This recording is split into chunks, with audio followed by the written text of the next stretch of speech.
ਸਤਿ ਸ਼੍ਰੀ ਅਕਾਲ Punjabi radio USA ਦੇ ਉੱਤੇ ਸਵਾਗਤ ਹੈ। ਹਰਜੋਤ ਸਿੰਘ ਜੀ ਆਇਆਂ ਨੂੰ ਸਵਾਗਤ ਹੈ। ਸਤਿ ਸ਼੍ਰੀ ਅਕਾਲ। ਸਤਿ ਸ਼੍ਰੀ ਅਕਾਲ ਪੰਜਾਬੀ ਰੇਡੀਓ USA ਦੇ ਜਿੰਨੇ ਵੀ ਸਰੋਤੇ ਸਾਡੇ ਸਾਰੇ ਸਟੇਸ਼ਨਾਂ ਦੇ ਉੱਤੇ ਫੇਸਬੁੱਕ YouTube ਦੇ ਉੱਤੇ ਲਾਈਵ ਦੇਖ ਰਹੇ ਹੋ ਸੁਣ ਰਹੇ ਹੋ, ਸਾਰਿਆਂ ਨੂੰ ਜੀ ਆਇਆਂ ਨੂੰ ਤੇ ਬਹੁਤ ਹੀ ਪਿਆਰ ਤੇ ਸਤਿਕਾਰ ਭਰੀ ਸਤਿ ਸ਼੍ਰੀ ਅਕਾਲ। ਸਰੋਤੋ ਤੁਹਾਡੇ ਲਈ ਇੱਕ ਬਹੁਤ ਹੀ ਖੁਸ਼ਖਬਰੀ ਤੇ ਬ੍ਰੇਕਿੰਗ ਨਿਊਜ਼ ਲੈ ਕੇ ਆਪਾਂ ਹਾਜ਼ਰ ਹੋਏ ਹਾਂ। ਬਿਲਕੁਲ, ਜਿੱਦਾਂ ਆਪਾਂ ਜਾਣਦੇ ਹਾਂ ਪ੍ਰੈਜ਼ੀਡੈਂਟ ਇਲੈਕਟ ਡੋਨਲਡ ਟਰੰਪ ਉਹ ਇਸ ਮੌਕੇ ਆਪਣੀ ਕੈਬਨਿਟ ਆ ਉਹ ਚੁਣ ਰਹੇ ਆ।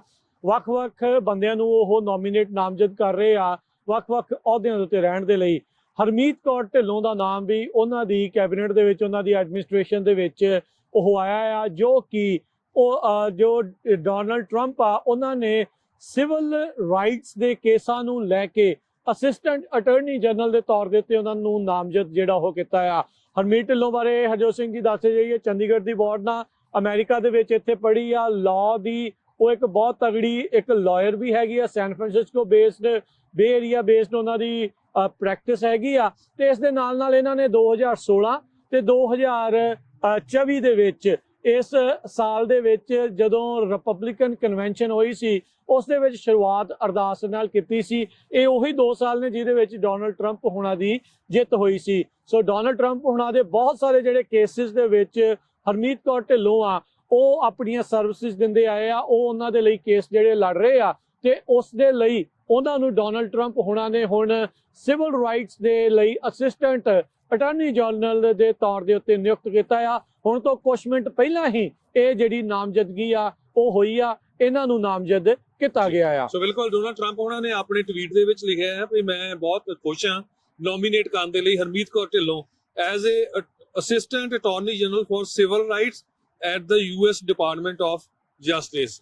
ਤੇ ਉਹਦੇ ਵਿੱਚ ਉਹਨਾਂ ਨੇ ਇਹ ਕਿਹਾ ਵੀ ਉਹ ਆਪਣੇ ਕੈਰੀਅਰ ਦੇ ਦੌਰਾਨ ਹਰਮੀਤ ਢਿੱਲੋਂ ਹਮੇਸ਼ਾ ਹੀ ਸਿਵਲ ਲਿਬਰਟੀਜ਼ ਦੇ ਹੱਕ ਦੇ ਵਿੱਚ ਖੜੀ ਹੋਈ ਆ। ਬਿਗ ਟੈਕ ਕੰਪਨੀਆਂ ਨੇ ਜਿਹੜੀ ਸੈਂਸਰਸ਼ਿਪ ਲਾਈ ਸੀ ਉਹਦੇ ਅਗੇਂਸਟ ਉਹ ਕੇਸ ਲੜਦੀ ਰਹੀ ਆ। ਤੇ ਜਦੋਂ ਕੋਵਿਡ ਆਇਆ ਸੀ ਉਸ ਟਾਈਮ ਤੇ ਸਾਰਿਆਂ ਨੂੰ ਪਤਾ ਵੀ ਬਹੁਤ ਧਾਰਮਿਕ ਸਥਾਨ ਵੀ ਬੰਦ ਕਰ ਦਿੱਤੇ ਗਏ ਸੀ।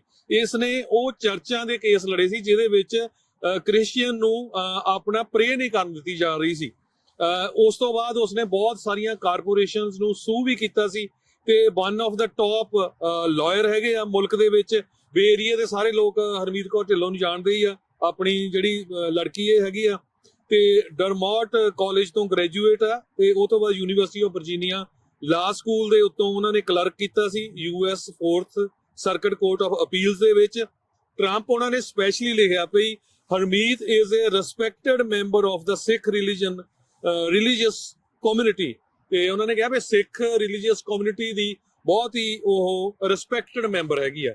ਸੋ ਬਿਲਕੁਲ, ਸੋ ਹਰਮੀਤ ਕੌਰ ਢਿੱਲੋਂ ਹੋਣਾ ਦਾ ਜਿਹੜਾ ਇਹ ਨਾਮ ਆਇਆ ਆ, ਇਹਨਾਂ ਦਾ ਪਰਿਵਾਰ ਵੀ ਜਿਹੜਾ ਉਹ ਲੰਮੇ ਸਮੇਂ ਤੋਂ ਇੱਥੇ ਅਮਰੀਕਾ ਦੇ ਵਿੱਚ ਰਹਿੰਦਾ ਰਿਹਾ ਆ। ਉਹਨਾਂ ਦੀ ਫਾਈਟ ਦੇ ਬਾਰੇ ਵੀ ਆਪਾਂ ਇੱਕ ਵਾਰੀ ਪੂਰਾ ਪ੍ਰੋਗਰਾਮ ਕੀਤਾ ਸੀ ਵੀ ਕੌਣ ਨੇ ਹਰਮੀਤ ਕੌਰ ਢਿੱਲੋਂ, ਜਿਨ੍ਹਾਂ ਦੇ ਬਾਰੇ ਜਦੋਂ ਇਹਨਾਂ ਨੇ ਅਰਦਾਸ ਕੀਤੀ ਸੀ ਇਹ ਸੁਰਖੀਆਂ ਦੇ ਵਿੱਚ ਉਦੋਂ ਜਿਹੜੇ ਉਹ ਆਏ ਸੀਗੇ।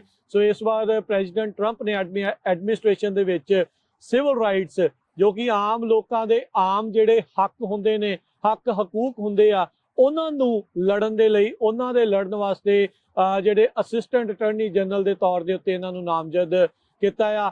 ਹਰਜੋਤ ਸਿੰਘ ਜੀ, ਸ਼ਾਇਦ ਇਸ ਦੇ ਲਈ ਸੈਨੇਟ ਦੀ ਕਨਫਰਮੇਸ਼ਨ ਦੀ ਲੋੜ ਨਹੀਂ ਪੈਣੀ। ਜਿਹੜੇ ਮੇਨ ਅਟਾਰਨੀ ਜਨਰਲ ਆ ਡਿਪਾਰਟਮੈਂਟ ਆਫ ਜਸਟਿਸ ਨੂੰ ਰਨ ਕਰਨਗੇ ਉਹ ਜਿਹੜੇ ਸਾਬਕਾ ਜਿਹੜੇ ਅਟਾਰਨੀ ਜਨਰਲ ਫਲੋਰੀਡਾ ਦੇ ਰਹੇ ਨੇ ਪੈਮ ਬੌਂਡੀ, ਉਹ ਹੋਣਗੇ। ਸੋ ਇਹ 2 ਔਰਤਾਂ ਜਿਹੜੀਆਂ ਆ ਡਿਪਾਰਟਮੈਂਟ ਆਫ ਜਸਟਿਸ ਦੇ ਵਿੱਚ ਜਿਹੜੀਆਂ ਉਹਨਾਂ ਨੇ ਲੈ ਕੇ ਆਉਂਦੀਆਂ ਆ ਮੇਨ ਤੌਰ ਦੇ ਉੱਤੇ, ਜਿਹੜੇ ਪੈਮ ਬੌਂਡੀ ਉਹਨਾਂ ਦੇ ਅੰਡਰ ਜਿਹੜੇ ਆ ਸਿਵਲ ਰਾਈਟਸ ਦੇ ਲਈ, ਸਿਵਲ ਲਿਬਰਟੀਜ਼ ਦੇ ਲਈ, ਆਮ ਲੋਕਾਂ ਦੇ ਹੱਕਾਂ ਦੇ ਲਈ, ਫਰੀडम ਆਫ ਸਪੀਚ ਦੇ ਲਈ, ਫਰੀडम ਆਫ ਰਿਲੀਜਨ ਦੇ ਲਈ, ਇਹ ਸਾਰੇ ਹੱਕ ਹਕੂਕਾਂ ਦੇ ਲਈ ਜਿਹੜੇ ਹਰਮੀਤ ਕੌਰ ਢਿੱਲੋਂ ਹੁਣਾਂ ਨੂੰ ਨਾਮਜ਼ਦ ਕੀਤਾ ਗਿਆ ਆ। ਸੋ ਇਹਨਾਂ ਨੂੰ ਬਹੁਤ-ਬਹੁਤ ਜਿਹੜੀ ਇਹ ਵਧਾਈ ਆ।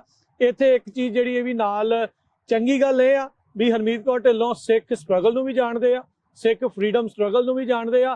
ਸੋ ਅਸੀਂ ਉਮੀਦ ਕਰਦੇ ਹਾਂ ਵੀ ਜਿਹੜੇ ਹਰਮੀਤ ਕੌਰ ਢਿੱਲੋਂ ਆ ਉਹ ਟਰੰਪ ਹੁਣਾਂ ਦੇ ਕੰਨ ਦੇ ਵਿੱਚ ਜੋ ਸਿੱਖਾਂ ਦੇ ਇਸ ਟਾਈਮ ਮਸਲੇ ਆ, ਚਾਹੇ ਉਹ ਟਰਾਂਸਨੈਸ਼ਨਲ ਰਿਪਰੈਸ਼ਨ ਦਾ ਆ, ਚਾਹੇ ਜਿਹੜੇ ਸਿੱਖ ਜੈਨੋਸਾਈਡ ਦੇ ਮਸਲੇ ਆ, ਉਹ ਉਹਨਾਂ ਤੱਕ ਜਿਹੜੇ ਆ ਉਹ ਪਹੁੰਚਾਉਂਦੇ ਰਹਿਣਗੇ। ਕਿਉਂਕਿ ਕਿਤੇ ਨਾ ਕਿਤੇ ਇਹ ਹਮੇਸ਼ਾ ਸਵਾਲ ਰਹੇ ਆ ਜਦੋਂ ਉਹਨਾਂ ਨੇ ਕੁਝ ਅਜਿਹੇ ਭਾਰਤੀਆਂ ਨੂੰ ਆਪਣੀ ਐਡਮਿਨਿਸਟ੍ਰੇਸ਼ਨ ਦੇ ਵਿੱਚ ਨਾਮਜ਼ਦ ਕੀਤਾ ਆ ਜਿਨ੍ਹਾਂ ਦੀਆਂ ਤਾਰਾਂ RSS ਦੇ ਨਾਲ ਵੀ ਜੁੜਦੀਆਂ ਆ। ਸੋ ਹੋਪਫੁਲੀ ਹਰਮੀਤ ਕੌਰ ਢਿੱਲੋਂ ਉਹਨਾਂ ਨੂੰ ਜਿਹੜਾ ਉਹ ਕਾਊਂਟਰ ਕਰਕੇ ਸਿੱਖਾਂ ਦਾ ਜਿਹੜਾ ਨੈਰੇਟਿਵ ਆ, ਸਿੱਖਾਂ ਦੀ ਜਿਹੜੀ ਗੱਲ ਆ, ਉਸ ਨੂੰ ਅੱਗੇ ਤੱਕ ਪਹੁੰਚਾਉਂਦੇ ਰਹਿਣ। ਸਿਵਲ ਰਾਈਟ, ਸਿਵਲ ਲਿਬਰਟੀਜ਼ ਦੇ ਵਿੱਚ ਸਿੱਖਾਂ ਦੀ ਖੁੱਲ੍ਹ ਕੇ ਆਵਾਜ਼ ਜਿਹੜੀ ਆ ਉਹ ਬੋਲਣ ਵਾਲੀ freedom of speech, freedom of expression ਦੇ ਉੱਤੇ ਉਹ ਪੂਰਾ ਪਹਿਰਾ ਦੇਣ। ਬਿਲਕੁਲ, ਟਰੰਪ ਉਹਨਾਂ ਨੇ ਕਿਹਾ ਵੀ ਮੈਨੂੰ ਆਸ ਆ ਵੀ ਉਹ ਟਾਇਰਲੈਸਲੀ ਡਿਫੈਂਡਰ ਹੋਊਗੀ ਕਨਸਟੀਟਿਊਸ਼ਨਲ ਰਾਈਟਸ ਦੇ ਤੇ ਇਨਫੋਰਸ ਕਰੂਗੀ ਆਵਰ ਸਿਵਲ ਰਾਈਟਸ ਤੇ ਇਲੈਕਸ਼ਨ ਲਾਜ਼ ਜਿਹੜੇ ਫੇਅਰਲੀ ਤੇ ਫਰਮਲੀ ਹੋਣ। ਸੋ ਇੱਕ ਵਾਰੀ ਫੇਰ ਸਾਰਿਆਂ ਨੂੰ ਬਹੁਤ ਬਹੁਤ ਵਧਾਈਆਂ। ਪੰਜਾਬੀ ਜਿਹੜੀ ਬੀਬੀ ਆ ਹਰਮੀਤ ਕੌਰ ਢਿੱਲੋਂ, ਇਸ ਨੂੰ ਅਸਿਸਟੈਂਟ ਅਟਾਰਨੀ ਜਨਰਲ ਨੋਮੀਨੇਟ ਕੀਤਾ ਗਿਆ ਹੈ ਪ੍ਰੈਜ਼ੀਡੈਂਟ